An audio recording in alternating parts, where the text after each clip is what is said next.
প্রিয় শিক্ষার্থী বন্ধুরা, আমরা ক্লাসে রাইট ফর্ম অফ ভার্বের পার্ট 1 নিয়ে আলোচনা করেছিলাম। তো সেই পার্ট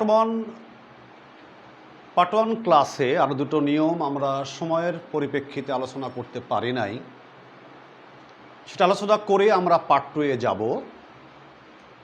তো সেই পার্ট 1-এর ক্ষেত্রে দুটো নিয়ম খুব ইম্পর্ট্যান্ট ছিল, যেখান থেকে বিভিন্ন পরীক্ষায় প্রশ্ন সাধারণত হয়েই থাকে। তার মধ্যে একটি নিয়ম হচ্ছে, যদি রিরাইটকৃত কোনো ইংরেজি সেন্টেন্সের ভার্ব কারেকশান করার ক্ষেত্রে একটি খুবই গুরুত্বপূর্ণ রুলস আমরা ওই দিনকে আলোচনা করতে পারি নাই। সেটা হচ্ছে এই, যদি একটা সিম্পল সেন্টেন্সের মধ্যে দুটো ভার্ব অবস্থান করে তাহলে ব্র্যাকেট ভার্বের সঙ্গে আইএনজি যোগ করতে হয়। আমি আবারও বলছি, সিম্পল সেন্টেন্স মানে হচ্ছে যে সেন্টেন্সের মধ্যে একটি সাবজেক্ট থাকে এবং একটি ভার্ব থাকে। এই একটি সাবজেক্ট এবং একটি ভার্ব সম্পূর্ণ যে সেন্টেন্স আমরা দেখে থাকি সেটাই হচ্ছে সিম্পল সেন্টেন্স। এবার যদি এমন সিম্পল সেন্টেন্সের মধ্যে দুটো ভার্ব অবস্থান হয়ে থাকে তাহলে ব্র্যাকেটকৃত ভার্বের সঙ্গে অবশ্যই আমাকে আইএনজি যোগ করতে হবে।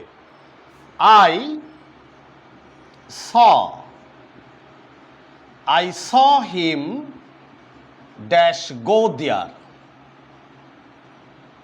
প্রদত্ত বাক্যটি অবশ্যই সিম্পল সেন্টেন্স, কারণ এই প্রদত্ত বাক্যের মধ্যে একটি সাবজেক্ট আছে এবং একটি মূল ভার্ব রয়েছে আই স। কিন্তু আরেকটি ভার্ব কিন্তু ব্র্যাকেট ভার্বের মধ্যে দেওয়া রয়েছে। যেহেতু সিম্পল সেন্টেন্সের শর্ত হচ্ছে সেই বাক্যের মধ্যে একটি সাবজেক্ট এবং একটি ভার্ব থাকবে, অতএব অতিরিক্ত ভার্বটাকে পরিবর্তন করে আমাকে নাউনে রূপান্তরিত করতে হবে, কারণ সিম্পল সেন্টেন্সের ডিমান্ড হচ্ছে একটি ভার্ব। সো মোট কথা হচ্ছে যে একটি সিম্পল সেন্টেন্সের মধ্যে একের অধিক ভার্ব থাকলে ব্র্যাকেটকৃত ভার্বের সঙ্গে আমাকে অবশ্যই আইএনজি যোগ করতে হবে। কী করতে হবে? I saw him going there। I saw him going there। যেহেতু প্রদত্ত বাক্যের মধ্যে দুটো ভার্ব ছিল, একটি ছিল স আর একটি ছিল গো, তাই সকে ঠিক রেখে গোয়ের সঙ্গে আইএনজি যোগ করে এর পরিবর্তন আনয়ন করা হয়েছে। তদ্রূপভাবে আমি আরেকটা জিনিসও বলতে পারি, I found him dash red। এটাও কিন্তু সিম্পল সেন্টেন্স। আমি কি বলেছিলাম যে একটি বাক্যের মধ্যে একটি মূল ভার্ব এবং একটি সাবজেক্ট যদি অবস্থান করে কোনো বাক্য সুসম্পূর্ণ হয় বা সেন্টেন্সটি পরিপূর্ণ হয়, this types of sentence name is simple sentence. আর কি বলেছিলাম, যদি সিম্পল সেন্টেন্সের মধ্যে একের অধিক ভার্ব থাকে তাহলে ব্র্যাকেটকৃত ভার্বের সঙ্গে আমাকে অবশ্যই আইএনজি যোগ করে তার ভার্বের রূপটাকে পরিবর্তন করতে হবে, অর্থাৎ অন্য ওয়ার্ডে ট্রান্সফার করতে হবে। তাহলে কী হবে? I found him reading। Read কিন্তু প্রদত্ত বাক্যের ভার্ব ছিল, এখন কিন্তু রিড কিন্তু আর রিড নেই, রিডিং হয়ে গেছে। অর্থাৎ ভার্বের রূপ সে পরিবর্তন করে ফেলেছে। কেন করে ফেলেছে? যেহেতু বাক্যটি সিম্পল সেন্টেন্স এবং তার পূর্বে একটি ভার্ব ফাউন্ড রয়ে গেছে, সো ওই ভার্বটিকে পরিবর্তন করে আইএনজি যুক্ত করা হয়েছে। আরেকটি খুব ইম্পর্টেন্ট নিয়ম আছে আইএনজি যুক্ত করার জন্য, সেটা হচ্ছে যদি কখনো কোনো ব্র্যাকেটকৃত ভার্বের পূর্বে, অর্থাৎ রিরাইটকৃত সেন্টেন্সের ব্র্যাকেট ভার্বের যদি পূর্বে হেল্প অবস্থান করে কিংবা মাইন্ড অবস্থান করে কিংবা ওর্থ অবস্থান করে কিংবা পাস্ট অবস্থান করে কিংবা গেট ইউজ টু অবস্থান করে, অর্থাৎ যদি কখনো রিরাইটকৃত সেন্টেন্সে ব্যবহৃত ব্র্যাকেট ভার্বের পূর্বে যদি এই শব্দগুলো অবস্থান করে হেল্প কি মাইন্ড কি ওর্থ কি পাস্ট কি গেট ইউজ টু, তখনও খেয়াল রাখতে হবে এ সকল শব্দের পরে অবশ্যই ব্র্যাকেটকৃত ভার্বের প্রেজেন্ট ফর্মের সঙ্গে আমাকে আইএনজি যোগ করতে হবে। আমি আবারও বলছি, ব্র্যাকেটকৃত ভার্বের যদি পূর্বে হেল্প মাইন্ড ওর্থ পাস্ট বা গেট ইউজ টু এই টাইপের শব্দ যদি প্রদত্ত ব্র্যাকেট ভার্বের পূর্বে অবস্থান করে, অবশ্যই ব্র্যাকেট ভার্বের অবস্থানরত সেই শব্দের সঙ্গে সেই ভার্বের সঙ্গে আমাকে আইএনজি যোগ করতে হবে। যেমন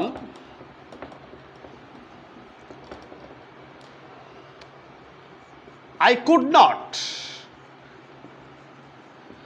could not help dash go, কিংবা would you mind dash take a cup of tea, would you mind dash take a cup of tea। দেখেন, এই ব্র্যাকেটকৃত ভার্বের পূর্বে কিন্তু হেল্প শব্দটি রয়ে গেছে। আবার দেখেন, টেকের পূর্বে কিন্তু অবশ্যই মাইন্ড রয়ে গেছে। অর্থাৎ যদি এই সম্পর্কিত কোনো সেন্টেন্সকে রিরাইট করতে হয়, যদি ব্র্যাকেট ভার্বের পূর্বে যদি হেল্প বা মাইন্ড বা পাস্ট বা ওর্ড বা গেট ইউজ টু ব্যবহৃত হয়ে থাকে, আপনাকে 100% স্মরণ রাখতে হবে, খেয়াল রাখতে হবে, অবশ্যই এই ভার্বের সঙ্গে আমাকে আইএনজি যোগ করতে হবে। তাহলে কি হবে? I could not help going, এর কি হবে? would you mind taking a cup of tea, তাহলে আমরা কি শিখলাম? যে কোনো সিম্পল সেন্টেন্সের মধ্যে দুটো ভার্ব অবস্থান করলে ব্র্যাকেটকৃত ভার্বের সঙ্গে আইএনজি যোগ করতে হয়। আমরা সেকেন্ডলি কি শিখলাম? যদি কোনো ব্র্যাকেটকৃত ভার্বের পূর্বে হেল্প বা ওর্থ বা মাইন্ড বা হেল্প বা গেট ইউজ টু ব্যবহৃত হয়ে থাকে, তবেও কিন্তু ভার্বের সঙ্গে আইএনজি যোগ করতে হয়। এখন আমরা যাব হচ্ছে পার্ট 2-এ। আজকে আলোচ্য বিষয় হচ্ছে কখন ব্র্যাকেটকৃত ভার্ব পাস্ট টেন্স হয়ে থাকে বা কখন ব্র্যাকেটকৃত ভার্বের পাস্ট ফর্ম ব্যবহার করতে হয়। রুলস 1, যদি কখনো কোনো সেন্টেন্সের পরিশেষে বা সেন্টেন্সের মধ্যে বা সেন্টেন্সের শুরুতে অতীতকাল প্রকাশ করে, অতীতের কোনো সময় প্রকাশকারী কোনো শব্দ ব্যবহৃত হয়ে থাকে, যেমন এগো কিংবা লং এগো কিংবা ইয়েস্টারডে, লং বিফোর, ওয়ান্স ইত্যাদি। অর্থাৎ যদি কখনো কোনো সেন্টেন্সের পরিশেষে বা ভিতরে বা শুরুতে অতীতকাল প্রকাশকারী কোনো শব্দ দ্বয় বা শব্দ থাকে, তাহলে অবশ্যই ব্র্যাকেটকৃত ভার্বের আমাকে পাস্ট ফর্ম ব্যবহার করতে হবে। যেমন I see him last day। এই প্রদত্ত এই সিম্পল সেন্টেন্সের মধ্যে লাস্টে শব্দটি উল্লেখ আছে, যা দিয়ে কিন্তু অতীতকাল প্রকাশ করছে। আমি কি বলেছিলাম? যে অতীতকাল প্রকাশকারী যদি কোনো শব্দ বা শব্দদ্বয় বা শব্দ সমন্বয় করে ব্যবহৃত করা হয় প্রদত্ত সেন্টেন্সের শেষে বা ভিতরে বা শুরুতে, তবে অবশ্যই ব্র্যাকেটকৃত ভার্বের পাস্ট ফর্ম ব্যবহার করতে হবে। কারণ যেহেতু পরিশেষে ব্যবহৃত লাস্ট ডে বাক্যটিকে পাস্ট টেন্স প্রকাশিত করছে, পাস্ট টেন্স হিসেবে পাবলিশড করছে, সো আমাকে এই ভার্বটাকে পাস্ট ফর্ম ব্যবহার করতে হবে। তাহলে সি এর past tense I saw him last day। অনুরূপভাবে যদি পাস্ট টেন্স প্রকাশকারী যে কোনো একটা শব্দ প্রদত্ত বাক্যের মধ্যে অবস্থান করে, অবশ্যই আমাকে ব্র্যাকেটকৃত ভার্বের পাস্ট ফর্ম ব্যবহার করতে হবে। নাম্বার 2-এ আমরা আসি।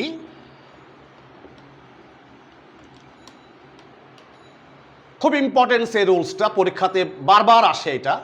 সিন্স, SINCE, অর্থাৎ যখন কোনো বাক্যের মধ্যে সিন্স ব্যবহৃত হয়, অর্থাৎ ব্যবহৃত হয় যখন দুই পাশের দুটো সেন্টেন্সের অংশকে সংবেদিত করে, একক জায়গায় করে, একই সেন্টেন্সে মুভমেন্টে নিয়ে আসে, অর্থাৎ যখন সিন্সের পূর্বে এবং পরে দুটো বাক্যাংশ ব্যবহৃত হয়ে একটি সেন্টেন্সে রূপান্তরিত হয়ে থাকে, তখন সেক্ষেত্রে খেয়াল রাখতে হবে যে সিন্সের পূর্বে যে অংশটা আছে, যদি সেই অংশটা প্রেজেন্ট টেন্স বা প্রেজেন্ট ইনডিফিনিট টেন্স বা প্রেজেন্ট পারফেক্ট টেন্স হয়ে থাকে, তাহলে অবশ্যই সিন্সের পরের অংশের যে ভার্ব আছে তা কিন্তু পাস্ট ফর্ম ব্যবহার করতে হবে। আমি আবারও বলছি, সিনযুক্ত যদি কখনো বাক্যের প্রথম অংশ বা প্রথম পার্ট প্রেজেন্ট ইনডিফিনিট অথবা প্রেজেন্ট পারফেক্ট টেন্স হয়ে থাকে, তাহলে সিন্সের পরের অংশে যে ভার্ব অবস্থান করছে সে ব্র্যাকেটকৃত ভার্বটি অবশ্যই আমাকে পাস্ট ফর্ম ব্যবহার করতে হবে। Suppose it is a long day, it is a long day since I see, it is a long day since I dash see. এখানে সিন্স প্রদত্ত বাক্যের মধ্যে ব্যবহৃত হয়ে it is a long day আর আই সিকে সম্পৃক্ত করে ফেলেছে।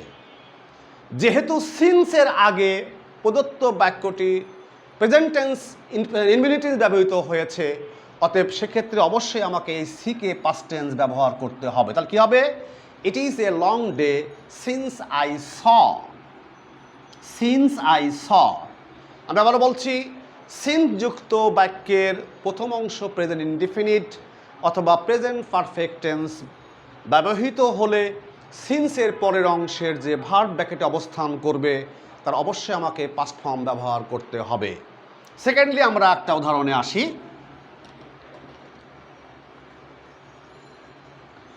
Many days have passed since I dash meet him। এখানে সিন্সের পরে আছে আই মিট হিম আর আগে আছে ম্যানি ডেজ হ্যাভ পাস্ট। এটা হচ্ছে প্রেজেন্ট পারফেক্ট টেন্স। আমরা জানি কি, কোনো বাক্যের মধ্যে সাহায্যকারী ভার্ব হিসাবে হ্যাভ এবং হ্যাজ অবস্থান করলে প্রদত্ত বাক্যটি প্রেজেন্ট পারফেক্ট টেন্স হিসাবে কাউন্ট হয়। তো সিন্স এখানে একটা যাইছে কনজাংশন, দুটো অংশকে সম্পৃক্ত করে ফেলেছে, সংযোজক অব্যয়। তাহলে আই ড্যাশ মিট হিম, আমি কি বলেছিলাম? সিন্স যুক্ত বাক্যের যদি প্রথম অংশ প্রেজেন্ট ইনডিফিনিট অথবা পাস্ট প্রেজেন্ট পারফেক্ট টেন্স হয়ে থাকে, আমাকে খেয়াল রাখতে হবে সিন্সের পরের অংশে যে ভার্ব ব্র্যাকেটে দেওয়া আছে তা কিন্তু অবশ্যই পাস্ট ফর্ম ব্যবহার করতে হবে। তাহলে কী হবে? মানে days have passed since I meet him. এখানে মিটের পাস্ট টেন্স হচ্ছে MET, এটা ব্যবহার করতে হবে। থার্ডলি আমরা আসি হচ্ছে ইট is time. It is time. It is high time. As if, as though. It is high time. It is time. As if, as though. Wish, fancy. এই শব্দগুলো কোনো বাক্যে ব্যবহৃত হলে আনরিয়েল পাস্ট প্রকাশ করে। অর্থাৎ যখনই এই শব্দ বা এই ফ্রেজগুলো কোনো বাক্যে ব্যবহৃত হয়ে থাকে, তখন এগুলো ব্যবহৃত হওয়ার পরে সেই সেন্টেন্সকে আনরিয়েল পাস্ট হিসাবে কাউন্ট করতে হয়। অর্থাৎ এই শব্দগুলোও কিন্তু প্রমাণিত করে, যদি কখনো কোনো বাক্যের মধ্যে এই শব্দগুলো অবস্থান করে তাহলে কিন্তু অবশ্যই ভার্বের পাস্ট টেন্স ব্যবহার করতে হবে। অর্থাৎ ইট ইজ টাইম বা ইট ইজ হাই টাইম বা অ্যাজ ইফ বা অ্যাজ দো বা উইশ বা ফ্যান্সি, যদি এই টাইপের কোনো যদি ফ্রেজ বা শব্দ কোনো ইংরেজি রিরাইটকৃত বাক্যের মধ্যে অবস্থান করে, আমাকে 100% খেয়াল রাখতে হবে অবশ্যই এই ব্র্যাকেটকৃত ভার্বের আমাকে পাস্ট ফর্ম ব্যবহার করতে হবে। যেমন it is time, it is high time we dash go there, it is high time we dash go there. এখানে দেখছি আমরা এই প্রদত্ত বাক্যের ব্যবহৃত ভাবটিকে আমাকে কারেকশান করতে হবে, রিরাইট করতে হবে।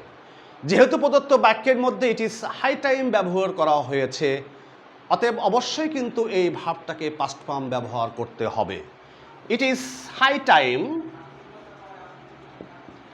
It is high time we went there, we went there.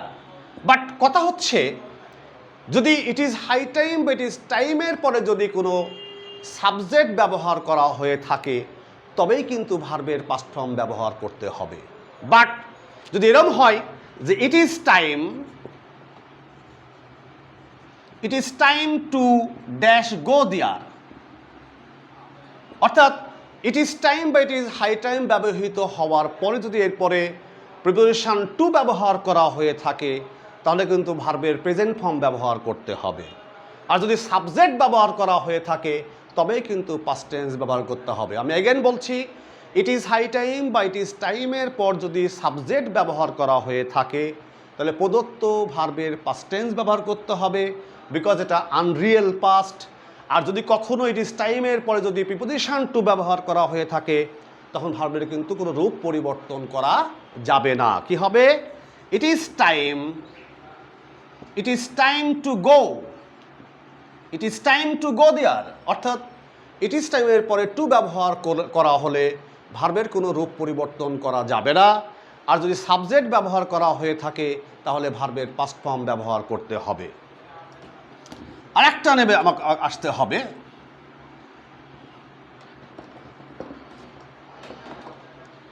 He talks, TALKS, he talks as if he dash be a leader, he talks as if he dash be a leader. এখানে কিন্তু as if ব্যবহৃত হয়ে প্রদত্ত বাক্যটিকে Unreal past প্রমাণিত করছে। আমরা জানি B মানে অ্যামিজ আর প্রেজেন্ট ফর্ম এবং ওয়াজ আর হচ্ছে পাস্ট ফর্ম।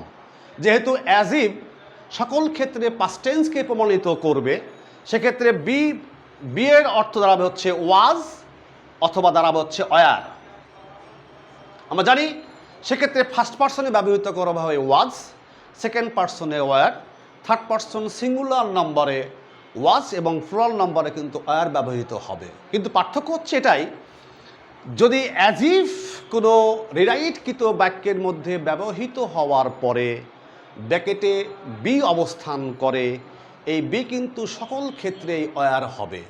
ফার্স্ট পার্সনের ক্ষেত্রে ওয়ার হবে, সেকেন্ড পার্সনের ক্ষেত্রেও ওয়ার হবে, থার্ড পার্সনের ক্ষেত্রেও ওয়ার হবে। আবারও বলছি, অ্যাজ ইফ সবসময় একটা বাক্যকে আনরিয়েল পাস্ট প্রমাণিত করে। অ্যাজ ইফ ব্যবহৃত হওয়ার পর যদি ব্র্যাকেটে বি অবস্থান করে, এই বি কিন্তু সকল ক্ষেত্রেই ওয়ার রূপান্তরিত হবে, কারণ অ্যাজ ইফ সবসময় আনরিয়েল পাস্টকে প্রকাশিত করে। তাহলে কী হবে? He talks as if he were a leader, he talks as if he were a leader, he were a leader, he talks as if he were a leader.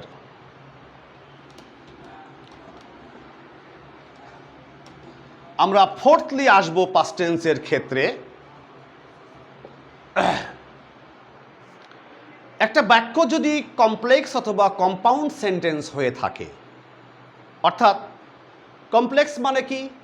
যে সেন্টেন্সের দুটো সাবজেক্ট থাকে এবং দুটো ভার্ব থাকে এবং উপযুক্ত পরি সে বাক্যটি কোনো কনজাংচার ছাড়া দ্বারা সম্পৃক্ত হয়ে থাকে, যেরকম হোয়েন, কি অ্যাজ, কি দো, কি বিকজ, কি সিন্স ইত্যাদি। অর্থাৎ যখন কোনো বাক্যের মধ্যে দুটো ভার্ব থাকে, দুটো সাবজেক্ট থাকে, থাকার পর যখন বাক্যটি কোনো কনজাংশন দ্বারা সম্পৃক্ত হয়ে থাকে তখন কিন্তু বাক্যটি কমপ্লেক্স হিসাবে প্রমাণিত হয়ে থাকে।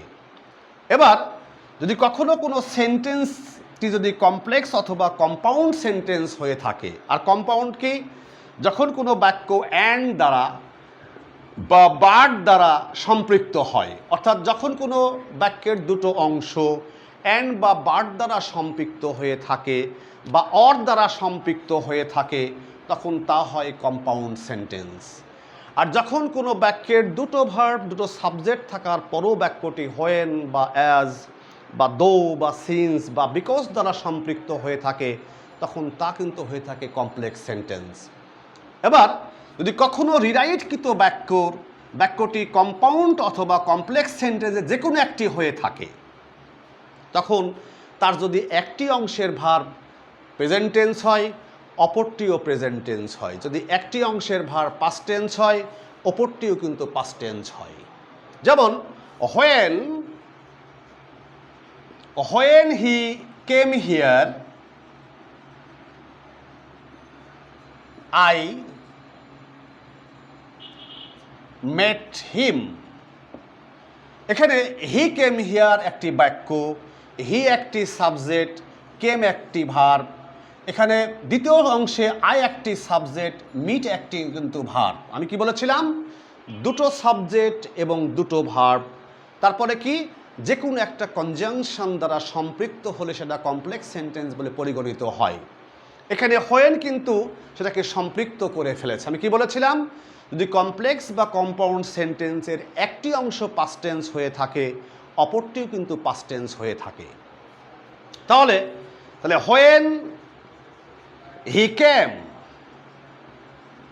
যখন সে এখানে এলো, একটা অংশ আই ড্যাশ, এখানে দেখছি আমরা এখানে প্রদত্ত প্রথম অংশের ভার্বটি কিন্তু পাস্ট টেন্স কাম থেকে কেম হয়ে আছে। সো হোয়াট, আমাকে কি করতে হবে? ব্র্যাকেটকৃত ভার্বটাকে কিন্তু পাস্ট টেন্সে রূপান্তরিত করতে হবে। তাহলে when he came here I meet him, মিটের পাস্ট টেন্স এমইটি, মিট। তাহলে when he came here I met him. আমি আবারও বলছি, একটি বাক্য যদি কমপ্লেক্স অথবা কম্পাউন্ড সেন্টেন্স হয়ে থাকে, তাহলে অবশ্যই খেয়াল রাখতে হবে তার যদি একটি অংশের ভার্ব পাস্ট টেন্স হয়, অপরটিও পাস্ট টেন্স হবে। যদি একটি অংশের ভার্ব প্রেজেন্ট টেন্স হয়, অপরটিও প্রেজেন্ট টেন্স হয়ে থাকবে। তবে একটা কথা আছে, কথাটা হলো, যদি একটা বাক্য কমপ্লেক্স সেন্টেন্স হওয়ার পরও যদি কোনো একটা অংশ যদি ইউনিভার্সাল ট্রুথ হয়ে থাকে, তাহলে কিন্তু অবশ্যই কিন্তু ভার্বের কোনো রূপের পরিবর্তন ঘটবে না। He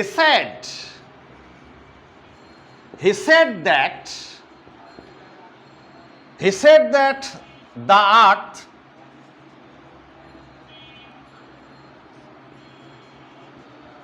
move round the sun. He said that the earth dash move round the sun. এখানে he said একটি অংশ, are the earth move round the sun একটি অংশ। দ্যাট হচ্ছে একটা কনজাংশন ব্যবহৃত হয়ে বাক্যটিকে কমপ্লেক্স প্রমাণিত করেছে। আমি কি বলেছিলাম? যদি কোনো কমপ্লেক্স সেন্টেন্সের একটি অংশ পাস্ট টেন্স হওয়ার পরও যদি অপর অংশটি ইউনিভার্সাল ট্রুথ মানে চিরন্তন সত্য হয়ে থাকে, তাহলে অবশ্যই সেই ভাব কী হবে? প্রেজেন্ট টেন্সে রূপান্তরিত হবে, পাস্ট টেন্সে রূপান্তরিত হবে না, কারণ বিষয়টি চিরন্তন সত্য। তাহলে কী হবে? He said that the earth moves. কেন মুভস হবে?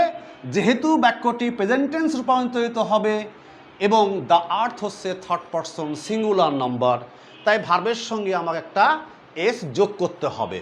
কী হবে? He said that the earth moves round the sun, round the sun. তারপর আবার পুনরায় আসি, কমপ্লেক্স এবং কম্পাউন্ড সেন্টেন্স হওয়ার পরে যদি একটি বাংশের অংশ প্রেজেন্ট টেন্স হয়, অপরটিও প্রেজেন্ট টেন্স হবে। একটি অংশ পাস্ট টেন্স হয়, অপরটিও পাস্ট টেন্স হবে। বাট যদি পাস্ট টেন্স হওয়ার পরও যদি কোনো একটি অংশ যদি ইউনিভার্সাল ট্রুথ বা চিরন্তন সত্য হয়ে থাকে, তাহলে কিন্তু সেটা প্রেজেন্ট টেন্স রূপান্তরিত হবে। তাহলে কী হলো? He said that the earth moves round the sun. লাস্টে আমরা আসি আজকে বিফোর এবং আফটার। বিফোর এবং আফটার যখন দুটো বাক্যকে সম্পৃক্ত করে ফেলে, বিফোরের আগে হয় past perfect tense, past perfect tense, আর বিফোরের পরে হয় পাস্ট টেন্স। আফটারের পূর্বে হয় পাস্ট টেন্স আর পরে হয় পাস্ট পারফেক্ট টেন্স। অর্থ হচ্ছে মানে বিফোর আছে যদি এমন কোনো সেন্টেন্সকে রিরাইট করতে হয়, খেয়াল রাখতে হবে তার বিফোরের পরের অংশের যে ভার্ব ব্র্যাকেটে থাকবে তাকে আমাকে পাস্ট টেন্সে রূপান্তরিত করতে হবে। আর আফটার মিন্স হচ্ছে আপনার আগে অংশ ভার্বের পাস্ট টেন্স করতে হবে। আমি খেয়াল রাখছি যে বিফোরের পরে ভার্বের পাস্ট টেন্স হবে এবং আফটারের পূর্বে ভার্বের পাস্ট টেন্স হবে। অর্থাৎ আফটার যুক্ত বাক্যের ক্ষেত্রে আফটারের পূর্বে যদি কখনো রিরাইটকৃত ব্র্যাকেটের মধ্যে ভার্ব থাকে আমরা তার পাস্ট টেন্স ব্যবহার করব। বিফোরের ক্ষেত্রে উল্টা করব। বিফোরের ক্ষেত্রে বিফোরের পরে যদি কোনো ভার্ব ব্র্যাকেটের মধ্যে অবস্থান করে তখন আমরা তার পাস্ট টেন্স ব্যবহার করব। রাজীব শেষ।